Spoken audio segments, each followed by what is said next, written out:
자, 이 시간 함께 보실 말씀은 열왕기하 18장 1절부터 8절입니다. 열왕기하 18장 1절부터 8절까지 말씀을 보도록 하겠습니다.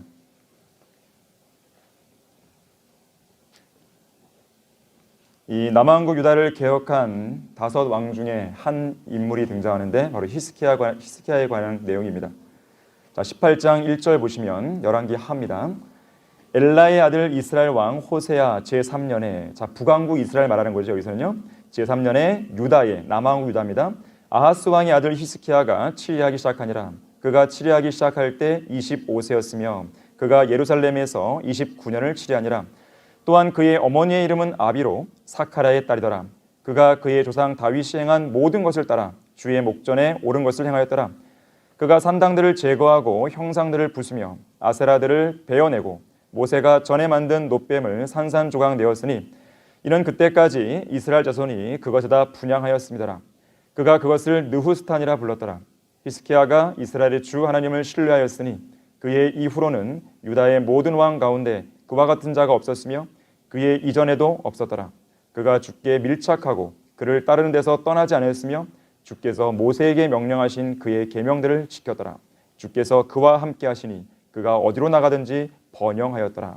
그가 아시리아 왕에게 반역하여 그를 섬기지 않았으며 또 그가 필리스티안들을 쳤으니 가자와 그 경계들까지며 파수꾼의 망대로부터 방벽친 성읍까지라. 자, 말씀을 위해 다 같이 기도하겠습니다.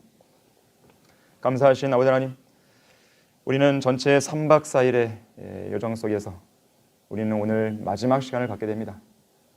우리는 6번의 재판왕의 강의를 통해서도 많은 것을 깨우치고 또 각자에게 적용할 수 있는 부분들을 찾았습니다. 이 시간 저는 다시 한번 주님의 도우심을 간구드립니다. 저희들은 무지하고 어리석고 때로는 정욕적이고 육신적이며 또 때로는 주님을 거역할 때가 있는 것입니다. 이 시간 저희들을 예수 그리스도의 보혈로 다 적셔주시고 우리 모두를 성령으로 충만케 하셔서 이 시간 선포되는 하나님의 말씀을 통해 마음과 생각의 변화를 받아 생활의 변화를 입고 또 주님께서 원하시는 일꾼들로 잘 변모될 수 있는 귀한 시간 되게 해주십시오. 마귀가 어떠한 형태든지 방해하지 못하도록 막아주십시오. 주 예수 그리스도 이름으로 기도했습니다. 아멘. 순서지에 원래 있었던 대로 남왕국 유다를 개혁한 5왕이라는 제목으로 설교하겠습니다. 우리가 살고 있는 시대가 어떤 시대입니까? 배교의 시대예요.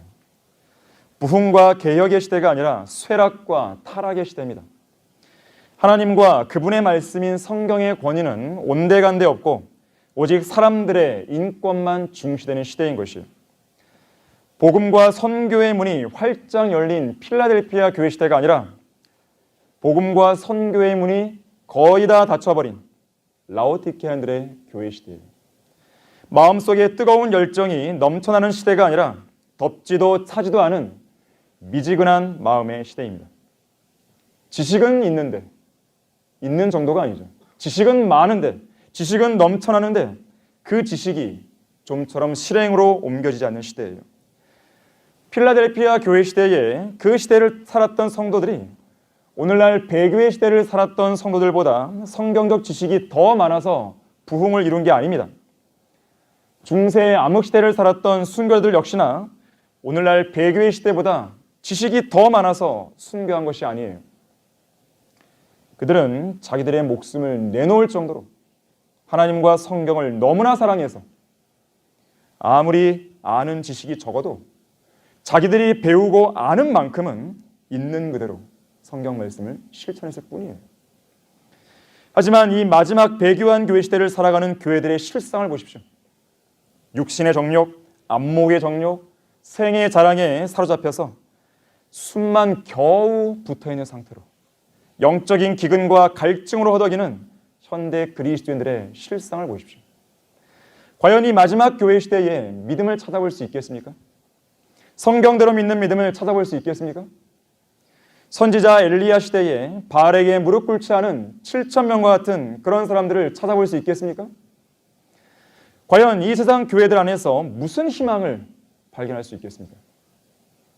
그리스도인으로 자처하는 사람들이 온갖 죄들과 거짓 교리와 위선과 형식주의와 종교주의와 탐욕과 타락과 우상숭배와 세상 풍조라고 하는 쓰나미에 휩쓸려서 더럽고 냄새나는 쓰레기 더미에서 뒹굴고 있는 것이에요. 이 시대는 그 어느 때보다도 영적으로 가장 암울하고 가장 잔인한 시대예요. 중세 암흑 시대가 가장 암울하고 가장 잔인한 시대가 아닙니다.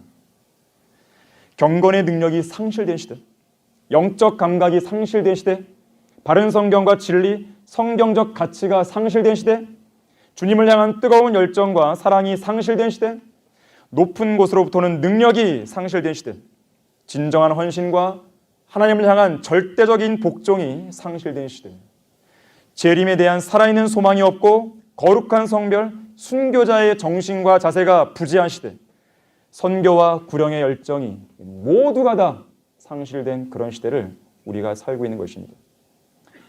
자, 그렇기 때문에 복된 소망이신 예수 그리스도의 재림이 그 어느 때보다도 가까운 지금, 성경적 믿음과 실행은 온데간데 없고 많은 영적 가치들이 상실된 이 암울한 현실 속에서 우리 안에 내주하시는 성령님을 통해 나오는 그 능력과 열정을 마지막으로 한 번 더 쏟아붓기 위해서라도 오늘날 부흥과 개혁은 그 어느 시대보다도 필요한 가치가 된 거예요. 절실합니다.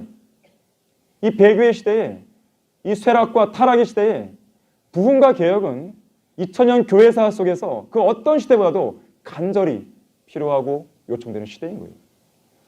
사실 하나님께서는 이 땅에 바른 성경인 한글 킹제임스를 주시고 참된 신약 지역교회인 성경 침례교회를 세워주시면서 이 땅에서의 부흥과 개혁을 시작하셨어요. 이 자리에 앉아있는 우리 모두가 어떤 사람들입니까? 바로 그 개혁의 열매들이고 동시에 개혁의 주체들이고 개혁의 증인들인 것이에요. 더 나아가서는 이 위대한 개혁을 계속 이어나가야 할 개혁의 마지막 주자들이기도 한 것이죠. 릴레이 경주가 있죠. 이어달리기. 이어달리기에서 가장 중요한 선수가 누굽니까? 마지막 주자죠. 이 마지막 주자가 어떻게 달리는가에 따라서 승자와 패자의 희비가 극명하게 갈리게 되어 있습니다. 첫 번째 주자가 아무리 첫 스타트를 잘 끊었다 할지라도 마지막 주자가 제대로 달리지 못한다면 계속 앞서 나가던 경기도 순식간에 뒤집힐 수 있는 거예요. 아무리 이송호 목사님께서 바른 성경을 번역하고 또 성경대로 믿는 신약 지역교회를 이 땅에 전국에 세웠다 할지라도요, 우리가 그러한 사역들을 속된 말로 말아먹는다면 이건 아무런 의미가 없어지는 거예요. 여러분은 만약에 그런 결말을 여러분 스스로가 자초했다고 한다면 그에 대한 책임을 어떻게 지시겠습니까? 자, 이렇듯 우리 모두는 2000년간의 교회 시대의 마지막 끝자락에서 믿음의 경주를 달리고 있는 책임감을 가진 마지막 주자들이에요. 이미 우리의 손에 부흥과 개혁의 바통은 넘어왔어요. 우리는 그 바통을 들고 믿음의 경주를 온전히 달림으로써 이 개혁을 계속 이어나가야 됩니다. 자, 그래서 이 마지막 시대에도 하나님께서는 그 개혁을 완수할 사람을 찾고 계십니다. 자, 개혁은 이미 시작되었어요. 하지만 개혁은 끝난 게 아닙니다. 자, 그런데도 마치 개혁이 끝난 것처럼 우리 믿음의 경주가 이미 끝나버린 것처럼 살아가며 안주하는 성도들이 많다는 것이에요. 생각해 보십시오. 한글 킹제임스 성경이 이 나라, 이 민족의 최종 권위로 정착되었습니까?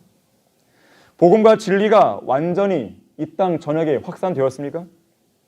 이 민족을 주님께로 이겨오는 소중한 사역이 완결되었습니까? 완결되었기 때문에 이제는 더 이상 일꾼이 필요하지 않은 것입니까? 절대로 그렇지가 않죠. 우리 모두에게는 여전히 개혁을 완수해야 될 임무와 책임이 남아있는 거예요. 할 일이 많습니다. 할 일이 없는 게 아니에요. 할 일이 너무나 많은 것이죠. 저는 지난번에 말씀드렸지만 지난 2주 동안 이 순회 설교 다니면서요, 지역교회의 필요성을 너무나 절실히 깨닫고 온 것이에요. 그곳에 있는 경상북도 지역에 있는 그 성도들의 그런 마음, 그들의 눈물, 또 그들의 기도, 우리에 대한 반가움, 교제하고 싶어하는 그런 마음대로 자유롭게 지역교회에 소속되어서 예배도 드리고 또 주님을 섬기고 싶은 그런 마음, 아직도 지금 제 마음에 남아있는 거예요. 누군가 한 사람이 그곳에 간다면 바로 성도들은 모일 수 있는 거예요. 준비가 되어 있는 거예요. 설교자가 필요한 겁니다. 당장 주님을 위해서 제가 가겠습니다. 제가 헌신하겠습니다. 그런 사람이 필요한 거예요. 저는 그 순회설 다녀오면서 성도들의 이야기했어요. 순회 설교를 하던 중에 다시 집으로 오기 싫었다고. 제가 마음만 같았으면 매주마다 경상북도에 있는 그 사람들한테 가서 성경 공부를 하고 싶다고 그 얘기를 저는 설교 전에 했어요. 이러한 마음이 저는 이 자리에 앉아있는 많은 분들의 마음에 공감이 되기를 원하는 것이에요. 어찌 이것이 저의 마음만 들겠어요? 여러분들도 그리스도는 아닙니까? 그것도 성경대로 믿는 그리스도는 아닙니까? 그것도 구령하는 사람들 아니겠습니까? 구령의 중요성을 최소한 아는 사람들 아니겠습니까? 그리고 지옥교의 필요성을 그 누구보다도 아는 사람들 아니겠습니까? 사역이 끝난 게 아니에요. 왜 복음과 바른 성경과 진리의 지식의 확산이 왜 이렇게 더딘 것인가? 가장 중요한 원인은 일꾼이 부족하기 때문에 그래요. 우리 교회에서 일하는 일꾼들은요, 한 가지 일만 하는 사람들은 없습니다. 2개, 3개, 4개 이상 하는 거예요. 각 지역교회 목사님들 보십시오. 어느 하나의 일만 하던가요? 해야 될 일이 엄청 많은 것이죠. 일꾼이 절실합니다. 일꾼이 부족하기 때문에 그러한 확산 속도가 느린 거예요.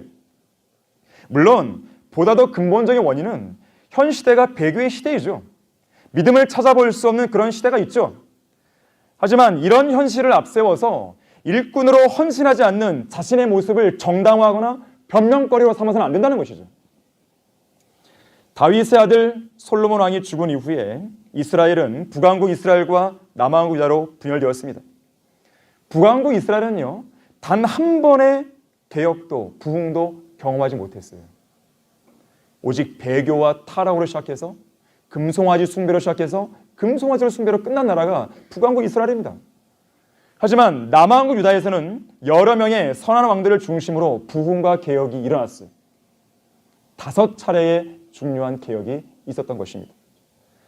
그러한 부흥과 개혁을 이끌었던 왕들은 제3대 왕 아사가 있었고, 제4대 왕 여호사밧이 있었고, 제9대 왕 우시아가 있었고, 제12대 왕 히스키야가 있었고, 그리고 마지막 요시아 왕, 바로 15대 왕이었죠.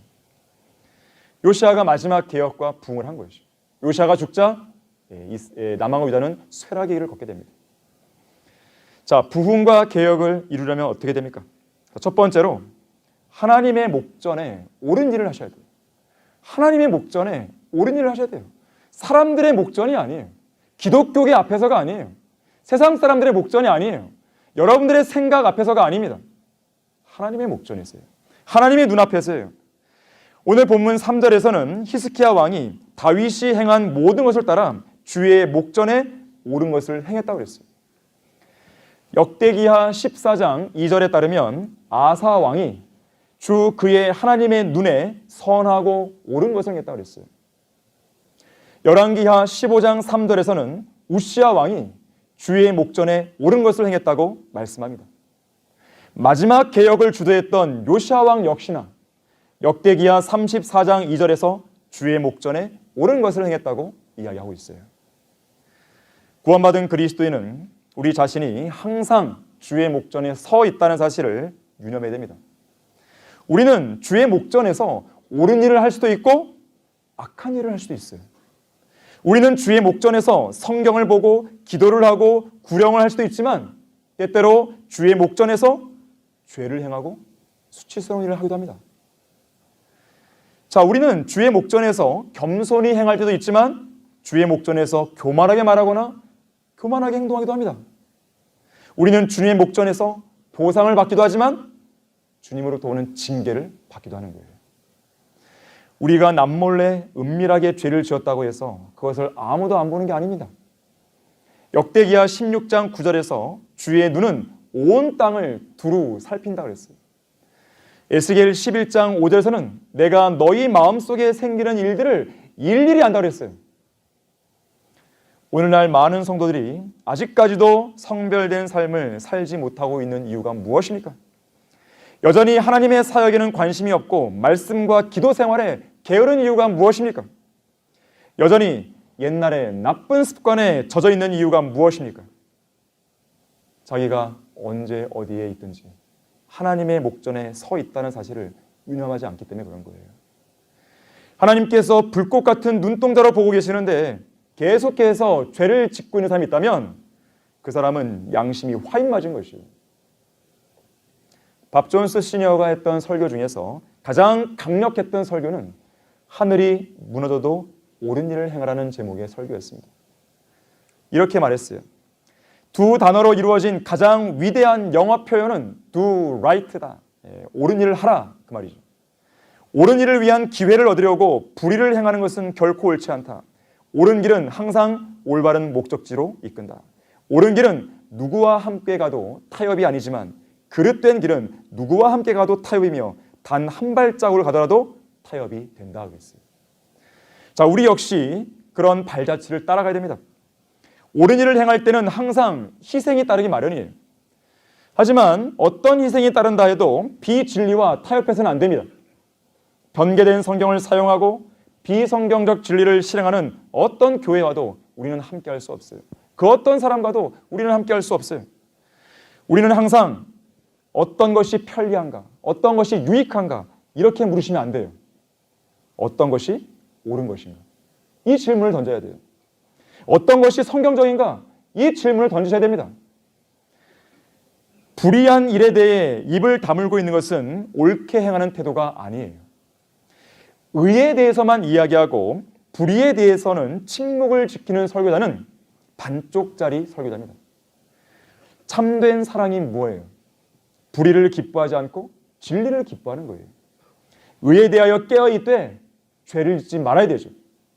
열매 없는 어둠의 일들에 관여하지 않을 뿐만 아니라 그 일들을 책망할 수 있어야 돼요. 여러분의 입을 열어서. 그건 틀렸다고. 그건 죄라고. 왜 우리가 거리에 설교하는 것입니까? 왜 우리가 복음을 전할 때 그 사람들에게 죄인임을 각인시키고 지옥의 영원한 형벌을 그 무서움을 알려주는 것입니까? 예수 그리스도의 복음만 전하는 게 아니죠. 예수 그리스도의 구원만 전하는 게 아니죠.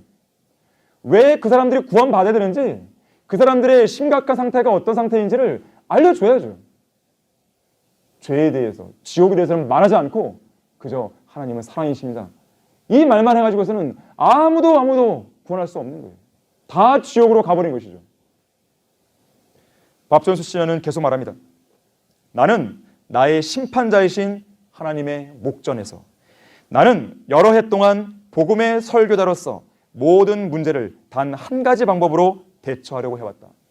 그것은 무엇이 옳은 것인가의 문제였다. 성경은 그에 관해 무엇이라고 말씀하시는가? 나는 절대로 외모로 판단을 하지 않았다. 내가 관심을 갖는 것은 무엇이 옳은가이며 바로 이것을 기반으로 내 삶의 모든 문제를 결정한다. 따라서 어쩔 수 없이 적들이 많이 생길 수밖에 없었다. 마찰을 일으킬 수밖에 없었다. 왜냐하면 마찰을 일으키지 않고는 올바른 길을 갈 수 없기 때문이다. 영적 전쟁에서 지옥의 모든 기관총의 총구들이 여러분을 조준하고 있다 할지라도 옳게 행하라. 하늘이 무너지는 한이 있더라도 옳게 행하라. 죽어야만 한다 해도 옳게 행하라. 잘못된 것을 위해 사느니 옳은 것을 위해 죽는 게 더 낫다. 미국에 남아있는 성경을 믿는 모든 목사들이 이런 각오로 시작해서 6개월만 설교하고 마땅히 죄를 대적하고 하나님의 말씀을 대변한다면 이 땅을 뒤덮고 있는 불신, 곧 하나님과 그분의 말씀인 성경을 믿지 않는 그 불신의 풍조를 저지시킬 수 있을 것이다. 그랬어요. 여러분의 직업은 무엇입니까? 여러분의 직장은 어디예요?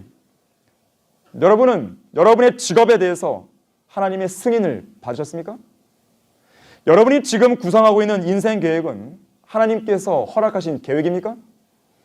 하나님께 물어보고 재가를 받으신 거예요? 여러분이 지금 공부하고 있는 그 전공 과목은 하나님께 물어보고 허락받은 전공입니까? 여러분은 지금 무엇을 하고 있고 무엇을 위해 살고 있습니까? 누구를 만나고 있고 무엇을 위해 그 사람을 만나고 있습니까? 여러분이 주로 다니는 장소는 어디입니까? 여러분이 하고 있는 그 모든 말과 행위는 하나님의 목전에서 양심의 거리낌 없이 할 수 있는 그야말로 주님의 목전에서 옳은 일이고 주님께서 기뻐하시는 일입니까? 사도 바울은 갈라디아서 1장 10절에서 말합니다. 내가 이제 사람들에게 호감을 사랴? 아니면 하나님께 사랴? 아니면 내가 사람들을 기쁘게 하려고 하겠느냐? 내가 아직도 사람들을 기쁘게 하려고 한다면 나는 그리스도의 종이 아니라. 여러분은 앞으로 이 한 가지만 생각하셔야 돼요. 하나님이 원하시는 게 과연 뭘까요? 하나님이 기뻐하시는 게 뭘까요? 하나님의 목전에서 옳은 것이 뭘까요? 여러분의 목전에서 옳은 거 하려고 하지 마세요. 여러분이 하고 싶은 걸 하려고 하지 마세요. 여러분이 기뻐하는 것으로 주님을 섬기려고 하지 마세요. 사울은 그렇게 하려고 했다가 버림받았습니다. 부흥과 개혁을 이루려면 어떻게 해야 됩니까? 두 번째로 진심으로 하나님을 찾으셔야 돼요. 아사 왕은 온전히 하나님만 신뢰함으로써 100만 군대와 300대의 병거를 대동하고 쳐들어온 에디오피아인 세라를 물리친 적이 있었습니다. 당시 그가 전쟁터에서 돌아왔을 때 하나님의 선지자 아사랴는 아사 왕을 향해서 이렇게 이야기하게 돼요. 우리 다 같이 한번 찾아보겠습니다. 역대기하 15장 2절부터 4절입니다. 역대기하 15장 2절부터 4절 보시면요. 잘 보시길 바랍니다.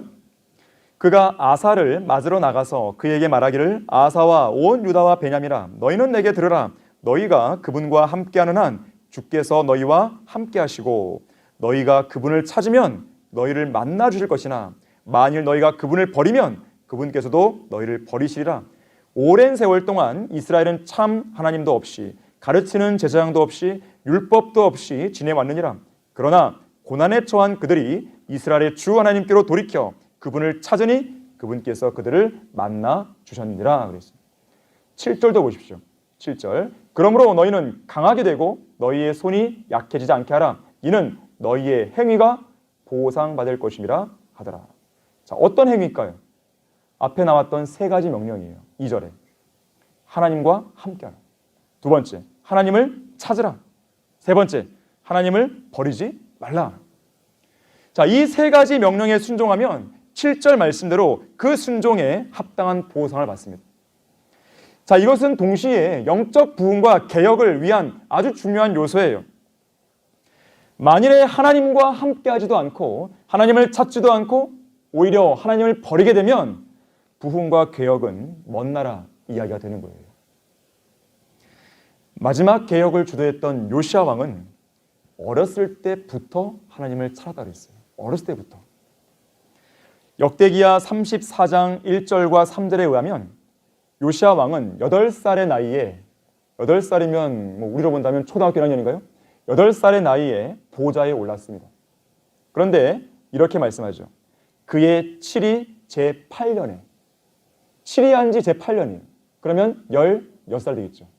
중3 정도가 될까요? 제8년에 그가 아직 어렸는데도 그의 조상 다윗의 하나님을 찾기 시작하였고 그랬어요. 그러면서 제12년에는 유다와 예루살렘을 산당들과 아세라들과 새긴 형상들과 부어 만든 형상들로부터 정화시키기 시작했다고 했습니다. 20살 정도 됐을 때 그 일을 한 것이에요. 자, 요시야는 어린 나이부터 주님을 찾았던 것입니다. 다윗의 길로 행함으로써 주의 목전에 옳은 일들을 행했던 것이에요. 진심으로 하나님을 찾는 사람은요, 반드시 하나님을 위해서 헌신하게 되어 있습니다. 여러분이 정말로 주님을 사랑한다면 헌신을 안 할 수 없어요. 여러분이 정말로 하나님의 명령에 순종하길 원한다면, 하나님과 함께하길 원한다면, 하나님을 찾고 있다면, 여러분이 정말로 하나님을 버린 사람이 아니라면 헌신을 안 할 리가 없습니다. 진심으로 주님을 찾는 사람은 하나님을 위해 헌신합니다. 부흥과 개혁은 자신이 찾고 있는 하나님께, 자신이 찾은 하나님께 자신의 몸을 드리는 헌신된 사람을 통해 이룰 수 있는 것이지, 어떤 형태로든 헌신하지 않는 사람에게는 어떤 부흥이나 개혁도 일어나지 않습니다. 여러분이 몸을 들여서 한 발짝도 움직이지 않는 한 부흥과 개혁 역시 여러분의 생애 가운데는 한 발짝도 전진할 수 없는 거예요. 헌신은 빠르면 빠를수록 좋습니다. 그만큼 더러운 세상의 때가 덜 묻기 때문에 그래요. 그래서 이른 나이 때부터 헌신한 사람은 그만큼 싸우고 제거하고 버려야 할 나쁜 습관들도 적은 거예요. 헌신이 무엇입니까? 몸을 드리는 것이죠. 몸의 지체들을 죄를 짓기 위한 불의의 병기들이 아니라 하나님을 위해 사용되는 의의 병기들로 드리는 거예요. 이게 헌신이에요. 자, 다른 각도에서 헌신은 내가 누구에게 속해 있고 또 누구의 편에 서 있는가를 확실하게 보여주는 적극적인 믿음의 행동입니다. 하나님께 속해 있는 것인가? 사탄에게 속해 있는 것인가? 하나님의 편인가? 세상의 편인가? 하나님의 편인가? 죄의 편인가? 우리는 우리 자신이 누구의 편인지 어느 소속인지를 분명하게 보여줄 필요가 있습니다. 어떠한 방법으로요? 여러분이 헌신하는 걸 통해서. 내가 누구에게 헌신하는가에 따라서 여러분이 누구의 편인지를 보여주는 거예요. 여러분이 하나님께 헌신했다. 그러면 여러분은 하나님 편이에요. 하지만 여러분들이 세상을 향해서 헌신했다. 세상을 위해서 내가 목숨을 걸겠다. 세상을 위해서 내가 뼈를 묻고 있다. 그럼 여러분은 세상에 속한 사람들이에요. 하지만 그리스도인은 세상에 속한 사람들이 아니잖아요. 분명히 그리스도께 속한 사람들인데 왜 세상을 위해서 목숨을 거냐 이거예요. 고린도전서 6장 19절에서는 구원받은 우리의 몸을 성령님께서 거하시는 성전 그랬어요. 하나님의 성전이라면 하나님을 위해서 드려야 되잖아요. 우리는 성령 하나님과 함께 한 집에 사는 거예요. 하지만 이 집의 주인, 이 몸의 주인은 내가 아니에요. 하나님이시죠. 구주이신 예수 그리스도시죠. 이 집을 다스리는 최고의 권위자, 최고의 통치자, 대통령은, 왕은 우리 자신이 아니라 우리의 주님이십니다. 고린도전서 6장 20절에서는요. 우리 몸을 하나님께서 예수 그리스도의 핏값을 치르고 샀다 그랬어요. 주님이 사신 거예요. 주님이 사신 것인데 어떻게 우리께 될 수 있어요? 다시 말하자면 우리는 예수님의 종입니다. 일종의 노예예요. 전에는 죄와 사망의 노예였다면 지금은 예수 그리스도의 노예죠. 노예에게는 자신의 몸을 자기 뜻대로 사용할 권리가 없습니다. 주인의 목적대로만 써야 되는 것이죠. 자신이 하나님께 속해 있고 하나님 편에 서 있다는 것을 인식하고 있다면 주님께 자기 몸을 드리는 일을 주저하거나 차일피일 미뤄서는 안 돼요. 지체하지 말고 빠른 시일 내에 기꺼이 헌신할 수 있어야 되는 것입니다. 어떤 사람은 헌신은 아무나 할 수 있는 일이 아니라고, 너무나 힘든 일이라고 푸념을 늘어놓습니다. 아브라함도 이삭을 제물로 드리는 것이 쉬운 일이었겠습니까? 모세도 잠시 누릴 수 있는 죄의 즐거움을 포기하고 궁전의 부귀와 안락함을 떠나는 것이 쉬운 일이었겠습니까? 바울 역시나 삶의 절망에까지 이르게 하는 극심한 압박 속에서 계속해서 자신의 몸을 들여갖고 복음과 진리를 전파하는 일이 쉬운 일이었겠습니까? 어려운 일이었어요. 힘든 일이었어요. 하지만 그것이 하나님의 뜻이었기 때문에 한 거예요. 우리가 쉬워서 헌신하는 게 아니에요. 모든 게 다 갖춰졌기 때문에 헌신하는 게 아닙니다. 하나님께서는 어떤 조건을 두고 이런 조건이 갖춰졌으니까 헌신해, 이런 말씀을 하신 적이 없어요. 이 몸은 주님의 것이기 때문에 헌신하라는 거예요. 그 이상도 그 이하도 아닙니다. 여러분의 재능, 여러분의 은사, 여러분의 시간, 여러분의 직장, 여러분의 가정 환경, 자녀들의 숫자, 여러분이 가진 질병, 하나님께서 그걸 물으신 적이 없어요. 그런 것들이 있으니까 그걸 고려한 상태에서 그게 좀 잘 되면 헌신해, 이런 말씀 하신 적이 없어요. 지금 이 자리에 앉은 여러분들에게, 여러분들 각자에게 헌신하라는 거예요. 그 이상 그 이하도 없습니다. 물론 헌신은 말처럼 쉬운 일은 아니에요. 하지만 우리는 주님의 뜻이기 때문에 우리는 해야 됩니다. 우리 역시 우리 자신의 몸을 기꺼이 드림으로써 하나님이 원하시는 대로 사용하시게 해야 됩니다. 우리의 몸의 모든 지체들 각각은 주님께서 사용하시는 의의 병기가 될 수 있는 거예요. 하루빨리 여러분 인생의 주도권을 포기하시고 왕이시며 주인이신 그리스도의 권위 아래 자신의 몸을 내어드려야 되는 것입니다. 그렇게 되면 하나님께서는 그 사람을 부흥과 개혁을 위해서 이 땅의 영적인 판도를 뒤바꿔 버릴 수 있는 사람으로 빚어주시는 겁니다.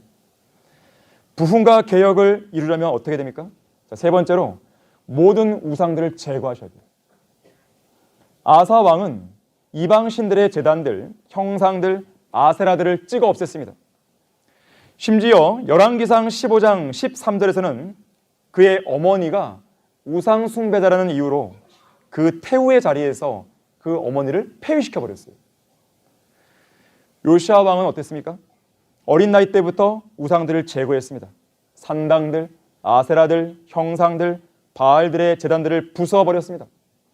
온 유다와 예루살렘을 정화시킨 거예요. 그뿐 아닙니다. 심지어 므낫세, 에프라임, 시몬의 성읍들과 납탈리에 이르기까지 당시 아시리아에 의해서 패망했던 북왕국 이스라엘 전역에 있는 우상들까지도 모두 찍어냈어요. 영적인 판도를 바꾼 거예요. 오늘 본문 4절에서는 히스기야 왕이 그렇게 하고 있죠. 산당들을 제거하고 형상들을 부수며 아세라들을 베어내고 심지어 모세가 전에 만든 놋뱀을 산산조각 낸 거예요. 이 놋뱀마저도 우상으로 섬기고 있었던 것이죠, 사람들이. 자, 우상들을 제거하는 일은요, 진정한 회개에서 시작됩니다. 자, 이러한 사실은 우리에게 개혁의 시작은 회개로부터 시작된다는 것을 보여주는 거예요. 진정한 회개가 없는 그런 개혁과 부흥은 없습니다. 입술만의 회개가 아니라 실제 변화된 행동이 동반되는 회개가 필요합니다. 반복되는 죄의 자백이 아니라 어느 순간인가는 반드시 종지부를 찍고야만은 진정한 회개가 필요한 거예요. 우리의 인생에서, 여러분의 삶에서 반복되는 죄의 문제가 해결되지 않는 한 밤이 새도록 기도해도 부흥과 대각성의 아침은 절대로 밝아오지 않습니다. 다른 사람이 개혁되기를 원하지 마세요. 다른 사람이 먼저 부흥되기를 원하지 마세요. 여러분이 먼저 바뀌어야 돼요. 여러분이 먼저 바뀌지 않으면 옆에는 지체들 안 바뀝니다. 여러분이 먼저 바뀌지 않으면 여러분이 구령하고자 하는 가족, 친척, 친구들, 직장 동료 바뀔 수가 없어요. 여러분이 그릇이 깨끗하지 않은데 어떻게 그들을 주님께 이끌 수 있겠습니까? 어떻게 그런 자신을 할 수 있겠어요? 어쩌면 여러분이 구령하고자 하는 그 사람이 아직도 구원받지 못한 이유들 중에 가장 근본적인 원인은 여러분의 문제일 수 있어요. 회개하셔야 되는 거예요. 자백하셔야 되는 거예요. 반복되는 죄의 고리를 끊어야 되는 것이에요. 우리가 이번 3박 4일간의 여름 수련은요, 바로 그것을 위한 거예요. 다른 것들 많이 배웠겠지만 가장 중요한 그 한 가지를 놓치면 안 됩니다. 진정한 회개가 필요해요. 왜 그렇습니까? 악인들의 기도는 주님께 가증하잖아요. 주님께서는 그런 자들의 기도를 듣지 않으시는 것이죠. 하나님께서는 성별된 그리스도인들의 기도를 기뻐하시고 그 기도를 들으셔서 위대한 능력을 그들의 눈앞에서 행하시는 거예요. 주님이 움직이시는 것입니다. 각 교회에 속한 모든 성도들이 온전한 성배를 위해서 주님 앞에 온전히 자복하고 회개할 때, 그리고 성배를 위해서 분연히 일어날 때 부흥과 개혁은 일어날 수 있는 거예요. 1904년 영국 웨일즈에 부흥운동을 주도한 이반 로버츠가 있습니다. 그는 평범한 20대 광부 청년이었어요. 그는 성경을 읽기 위해서 글을 배웠습니다. 글을 알기 때문에 읽은 것이 아니라 성경을 읽고 싶어서 글을 배운 거예요. 성경을 읽는 가운데 거룩한 열정에 사로잡혔어요. 그는 탄광에서 휴식 시간 동안 다른 동료들이 담배를 피우고 음담패설을 할 때 한쪽 구석에 조용히 앉아 성경을 읽으며 주님께 계속해서 이렇게 기도했다 그래요. 하나님, 저를 변화시켜 주십시오. 하나님의 말씀대로 살게 해주십시오. 그렇게 해주셔서 하나님의 위대한 역사를 위해 쓰임받을 수 있도록 해주십시오. 그랬어요. 얼마 후 하나님께서는 그의 마음을 감동시키셨고 그에게 강력하게 역사하셨습니다. 한 번은 그가 한 교회에서 설교하게 되었는데 그의 설교를 위해 모여든 성도는 불과 17명이었어요. 25세의 이반 로버츠는 이들에게 아주 단순하지만 강력하게 말씀을 선포합니다. 그 설교의 요지는 네 가지였어요. 첫째, 모든 죄를 하나님께 자백하십시오. 둘째, 나쁜 습관을 모두 제거하십시오. 셋째, 성령 하나님의 인도하심에 즉각 순종하십시오. 넷째, 예수 그리스도를 증거하기 위해 죄인들에게 다가가십시오. 무슨 어려운 설교를 한 게 아니에요. 마땅히 그리스도라면 반드시 해야 될 그 일을 말한 것이에요. 자, 그런데요, 이 설교를 들었을 때 17명 전원이 주님 앞에 무릎을 꿇고 회개하기 시작했습니다. 그의 설교는 한 달 동안 계속되었고 30일 만에 3만 7천 명이 회개를 했다고 해요. 5개월 만에 웨일즈 전역에서 10만 명의 사람들이 예수 그리스도께로 돌아왔습니다. 술집들과 극장들이 문을 닫았고 성령 하나님께 사로잡힌 이 부흥의 물결이 영국 전체로 퍼져나갔다고 합니다. 물론 지금은 그런 것을 기대할 수가 없어요. 배교의 시대입니다.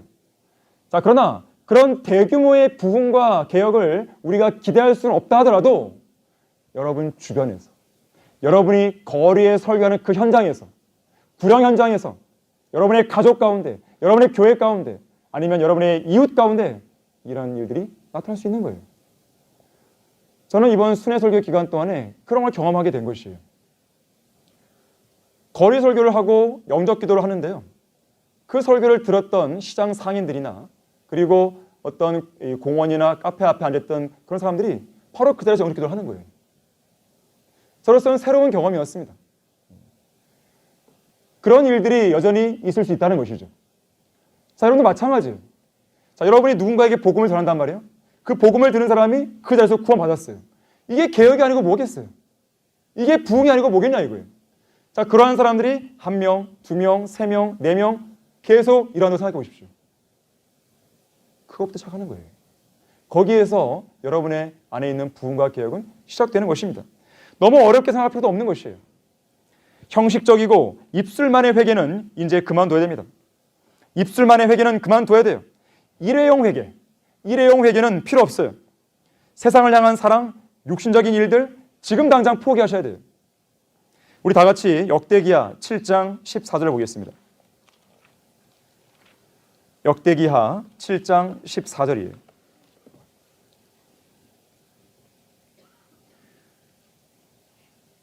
내 이름으로 불리는 내 백성이 겸손해지고 기도하며 내 얼굴을 찾고 그들의 악한 길에서 돌이키면 내가 하늘에서 듣고 그들의 죄를 용서하며 그들의 땅을 치유하리라 그랬어요. 물론 이 본문은 교리적으로 본다면 재림 때에 있을 이스라엘의 회개와 회복, 그러니까 영적인 회복과 물리적인 땅의 회복에 적용됩니다. 하지만 우리는 영적인 적용을 해볼 수 있는데요, 영적인 회복과 부흥에 적용할 수 있습니다. 그러한 부흥을 위한 조건 중 하나로 악한 길에서 돌이켜야 한다는 거예요. 죄 짓는 습관을 버리지 않는 한 부흥은 오지 않습니다. 죄악을 마음속에 그대로 품고 있으면서도 새로운 마음으로 살겠다는 것은 망상을 넘어서 위선에 지나지 않습니다. 고린도전서 15장 34절에서는 의에 대하여 깨어있고 죄를 짓지 말라 그랬어요. 단순히 죄를 자백하는 것만으로는 부족합니다. 실제로 죄를 증오하고 끊어버려야 돼요. 마음속에 도사리고 있는 타락과 부패의 암덩어리를 예수 그리스도의 보혈과 성령의 능력과 말씀의 능력과 말씀의 물로 제거하지 않는 한 우리 안에 새로운 마음이 형성될 수가 없는 것이에요.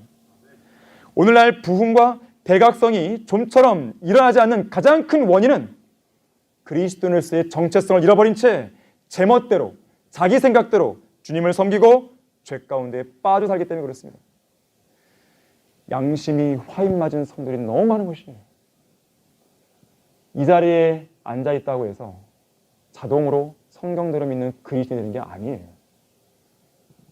여러분, 군중심리에 빠지시면 안 됩니다. 남들 뒤에 숨어 있으면 안 돼요. 남들이 짓는 그 죄 가운데 숨어 있으면 안 돼요. 그러면서 자기를 변명하거나 자기를 정당화해서는 안 됩니다. 여러분 각자는 하나님 앞에 개별적으로 서 있는 사람들이에요. 왜 그럴까요?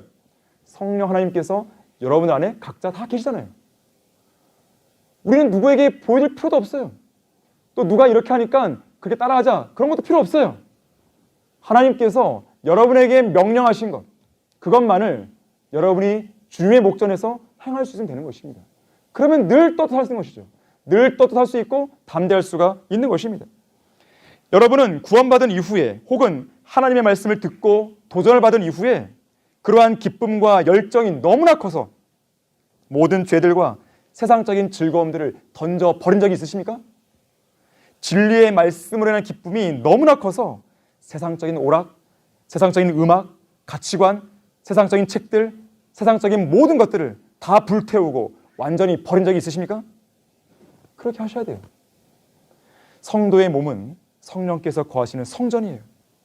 이 성전의 중심이 예수 그리스도가 아니라 세상적인 다른 것이라면 그 더럽고 추잡한 쓰레기들을 다 끄집어내셔야 돼요. 종교적인 거품들을 다 끄집어내야 돼요. 이따가 우리 주님 앞에 헌신할 시간이 있겠지만 그 시간을 통해서요 다 끄집어내셔야 돼요. 오늘 이 시간이 가기 전에 오늘 이 시간을 통해서 과거의 그런 모든 것들을 다 청산하고 가셔야 된다는 것이죠. 이 수레장을 떠난 상황에서도 여전히 그걸 붙들고 있으면 안 된다는 것이에요. 이 자리가 그런 자리가 되어야 되는 것입니다. 그것이 바로 부흥이고 그것이 바로 개혁이에요. 자, 부흥과 개혁을 이루려면 어떻게 됩니까? 마지막 네 번째로 하나님의 말씀에 사로잡혀야 돼요. 오늘 본문 6절을 보시면 히스기야 왕이 주께 밀착하고 그를 따르는 데서 떠나지 않았어요. 주께서 모세에게 명령하신 그의 계명들을 지켰다고 했습니다. 역대기하 34장에서 대제사장 힐키야가 성전을 수리하던 중에 발견한 율법책을 서기관 사판이 전달받습니다. 그리고 서기관 사판은 요시야 왕 앞에서 율법책을 읽어줘요. 읽어주기만 한 거예요. 읽어줬는데 그 율법책의 말씀을 듣고 있던 요시야 왕이 그 자리에서 옷을 찢고 눈물을 흘렸습니다. 뭐 지금처럼 이렇게 설교한 것도 아니에요. 말씀 자체의 능력이 있기 때문에 말씀을 읽어주는 순간 그것이 그 말씀이 요시야 왕의 마음을 움직인 것이죠. 사로잡은 것입니다. 그 율법을 통해서 죄를 깨닫게 되었고 그 죄에 대한 하나님의 진노와 심판을 알게 되었고 스스로 겸손해진 것이죠. 결국 그 일이 기폭제가 되어서 부흥과 개혁이 잇따라 일어나게 되는 것이죠. 성경 말씀에 시간을 투자하는 것에 실패하면 어떤 부흥이나 개혁도 이룰 수 없습니다. 영적 전쟁의 승리도 어떤 열매도 기대할 수 없어요. 영적인 판도를 뒤집을 수 있는 강력한 일꾼으로 성장할 수도 없습니다. 하나님의 말씀에 대한 열망과 열정으로 우리의 마음이 불타올라야 돼요. 설교를 듣는 어떤 성도의 모습에는 기쁨으로 타오르는 어떤 빛도 보이지 않는 경우가 있습니다. 어떤 기대나 열망도 느껴지지 않는 경우가 있어요. 따분해하는 얼굴빛과 지겨워하는 귀가 보일 뿐이죠. 유두고 같은 사람이 지금 있을까 말까 하네요. 다른 어떤 세상 일들을 하거나 여가를 즐길 때는 눈빛이 막 빛나요. 온갖 기대와 열망으로 차 있습니다. 그런데 말씀을 듣기 위해서 여러분이 앉아있을 때 그런 눈빛과 열망이 있습니까? 정말로 우리가 하나님의 말씀의 소중함을 알고 정말로 말씀을 사랑한다면 흐리멍덩하고 지겨운 듯한 눈빛으로 말씀 앞에 앉아있으면 안 되겠죠. 총명하고 살아있는 그런 눈빛으로 말씀에 집중해야 됩니다. 저는 군대에서 제대하기 직전에 3개월 동안 신병들을 훈련시키는 조교가 된 적이 있습니다. 매우 살기 있는 그런 모습으로 보이기 위해서 빨간색 조교 모자를 눈이 보일 듯 말 듯한 위치까지 눌러쓰고 이렇게 외쳤던 기억이 납니다. 이 물러터진 녀석들아, 내가 너희들에게 원하는 것은 단 한 가지, 살아있는 눈빛, 우렁찬 목소리, 이것밖에 없다. 그렇게 할 수 있겠나?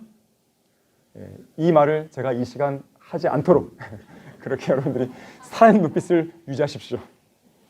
여러분 그 역대기하 17장 3절 4절 보십시오. 역대기하 17장 3절 4절입니다.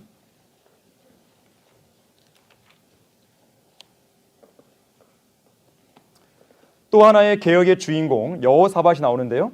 17장 3절 4절에서 주께서 여호사밧과 함께 하셨으니 이는 그가 그의 조상 다윗의 처음 길로 행하여 바알들을 찾지 아니하고 그의 아버지의 주 하나님을 찾으며 그의 계명대로 행하고 이스라엘의 행실을 쫓지 아니하시느라. 자, 지금 보면은 여호사밧은요 다윗의 처음 길로 행했다 그랬어요. 다윗의 처음 길이 뭘까요? 첫 번째, 거기 3절에 있듯이 바알들을 찾지 않고 하나님을 찾는 거예요. 자, 이것은 우상 숭배로 나아가지 않고 하나님 한 분만으로 마음을 가득 채우는 걸 의미합니다. 우상들을 치워버리고 하나님 한 분만으로 마음을 가득 채운 사람은 그 마음이 오직 하나님께로만 향하게 되는 거예요.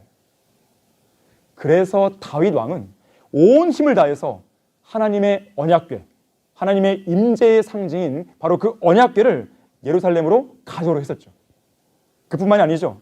언약궤 앞에 섬기는 일꾼들, 문지기들, 제사장들, 노래하는 자들 임명해서 감사와 찬양이 끊이지 않게 합니다. 하나님을 향한 신뢰와 그 마음은 다윗이 기록한 수많은 시편의 찬송시에 나오고 있죠. 특히나 성전을 지으려 했던 그런 강렬한 열망을 통해서 다윗이 얼마나 하나님을 찾았고 얼마나 하나님을 사랑했고 얼마나 하나님을 열망했는지를 알 수 있는 거예요. 자, 이렇게 하나님만 바라고 하나님만 찾는 사람은 오른편이나 왼편으로 치우치지 않습니다. 오른편이나 왼편으로 치우치지 않는다는 것은 주의 말씀에서 벗어나지 않는다는 거예요. 그래서 다윗의 처음 길의 두 번째 의미는 하나님의 계명대로 행하는 것입니다. 여기 3절에 나오듯이 성경대로 믿고 실행하라는 거예요. 여호사밧은 주의 말씀에 최종 권위를 두었던 사람인 거예요.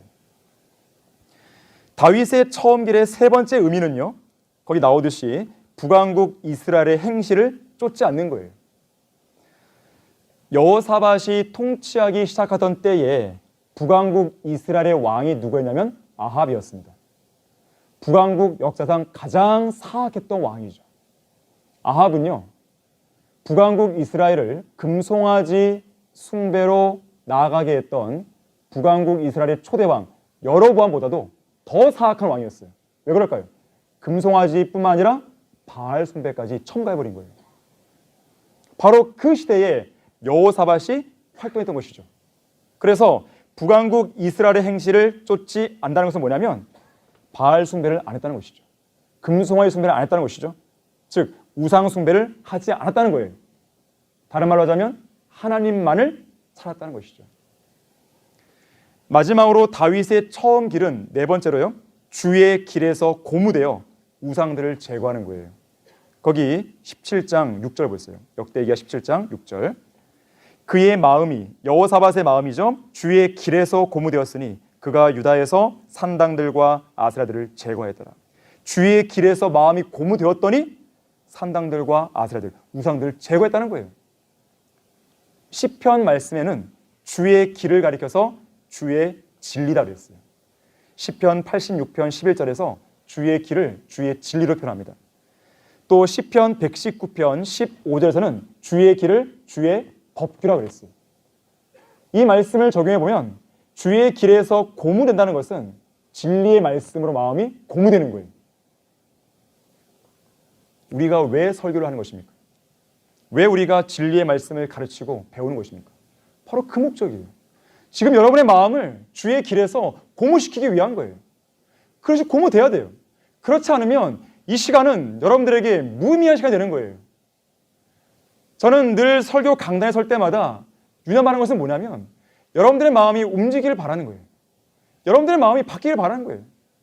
저는 가장 마음이 슬프고 가장 마음이 아플 때가 이 설교를, 이 강단에 선포되는 설교를 듣는 회중들의 마음이 바뀌지 않는 그런 모습을 볼 때입니다. 그러한 모습을 볼 때나 그러한 반응이 제 마음에 느껴질 때는요, 가장 먼저 탓하는 것은 제 자신이에요. 내가 설교를 잘못 준비했구나. 내가 더 기도를 못했구나. 제가 여러분의 마음은 모르잖아요. 여러분의 마음이 어떤지 모른단 말이에요. 그러면 여러분에게 문제가 있기보다는 나 자신이 먼저 문제가 있는 것이죠. 어쨌든 간에 설교를 전하는 자나 설교를 듣는 자 모두가 다 이 말씀을 통해서 고무가 돼야 돼요. 그래야 변화가 있는 것입니다. 그러한 변화 속에서 내 안에 있는 우상들을 제거하죠. 자기 안에 있는 우상들을 억지로 없앨 수 있는 게 아니에요. 나쁜 습관, 내가 습관적인 죄, 이것을 내가 안 해야지 그렇게 해서 없어지는 게 아닙니다. 성령 하나님 안에서 행하면 없어지는 거예요. 내가 육신의 일들을 안 하고 하나님 안에서 내가 행할 때 주의 말씀이 내 마음에 고모가 되면 자연스럽게 그 죄를 이길 힘이 생기는 것입니다. 그 방법을 취하셔야 되는 거예요. 자, 그랬는데요. 역대기야 17장 7절부터 9절에 따르면 여호사밧 왕은요, 백성들의 영적인 교육에도 힘을 씁니다. 고관들과 레위인들, 제사장들을 보내서 주의 율법책을 백성들에게 가르치게 했던 거예요. 그 결과 하나님께서는 그 보상으로 여호사밧 왕국을 견고하게 하십니다. 재물, 영예를 풍성하게 주시는 거예요. 그뿐만이 아닙니다. 주변 이방 민족들이 함부로 쳐들어올 생각조차 못하게 만들어버리세요. 자, 거기 역대기야 17장 10절 보십시오. 10절에서 주의 두려움이 유다 주변에 있는 땅의 모든 왕국들의 임함으로 그들이 여호사밧을 대항하여 전쟁을 일으키지 아니하더라. 자, 여러분이 하나님의 말씀에 가까이 다가서면 주의 두려움이 세상을 압도할 것이에요. 하지만 여러분이 멀어지면 사탄이 주는 두려움이 여러분을 압도할 것입니다. 결론을 맺겠습니다. 찰스 피니는 부흥은 죄를 철저히 회개하고 하나님께 온전히 순종하면서 살고자 하는 강렬한 열망이 뒤따르는 것이다. 부흥은 진지한 겸손으로 자신의 뜻을 주님의 뜻 앞에서 포기하는 것이라고 했어요. 앤드류 머레이는요, 참된 부흥은 세상과 이기적인 마음을 몰아내고 마음과 삶에 하나님과 그의 사랑이 승리하게 하는 혁명이다 그랬어요. 빌리 썬데이는요, 부흥이 없이 교회를 운영하려는 시도는 버터밀크로 자동차의 가솔린 엔진을 작동할 수 있다고 믿는 것만큼 어리석은 생각이다 그랬어요. A.W. 토저는 부흥이란 긴 밤을 지나서야 탄생한다. 왜냐하면 부흥은 몹시 간절히 원하는 사람에게만 오는 것이기 때문이라고 했어요. 어떤 사람은 진정한 부흥은 언제나 감춰진 죄들을 밝히 드러내는 엄중한 말씀의 선포 뒤에 따라오는 것이다 그랬어요. 여러분은 진정으로 부흥과 개혁을 원하십니까? 부흥과 개혁이 필요하다고 믿으세요? 자, 그렇다면 오늘 설교 내용을 여러분의 마음에 새기면서 여러분 각자가 부흥과 개혁의 주체가 되어야 돼요. 주체가.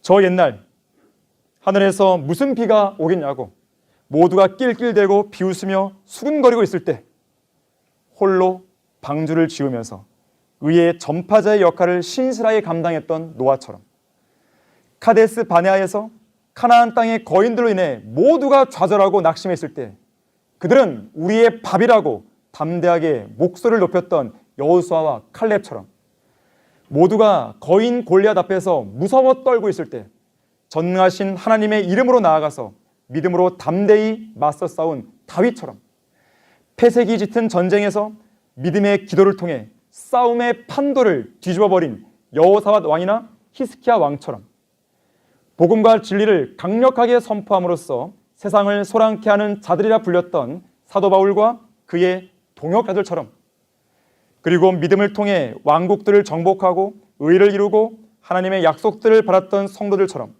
사자들의 입을 막았던 다니엘처럼 믿음으로 불의 세력을 소멸시킨 다니엘의 세 친구처럼 믿음으로 칼날을 피하기도 하고 외적들을 패주시키며 심지어 고문을 당하면서도 죽음을 굳이 피하려 하지 않았던 믿음의 영웅들처럼 당대의 영적인 판도를 뒤져버릴 수 있는 그런 사람들이 우리가 되어야 되는 것이에요.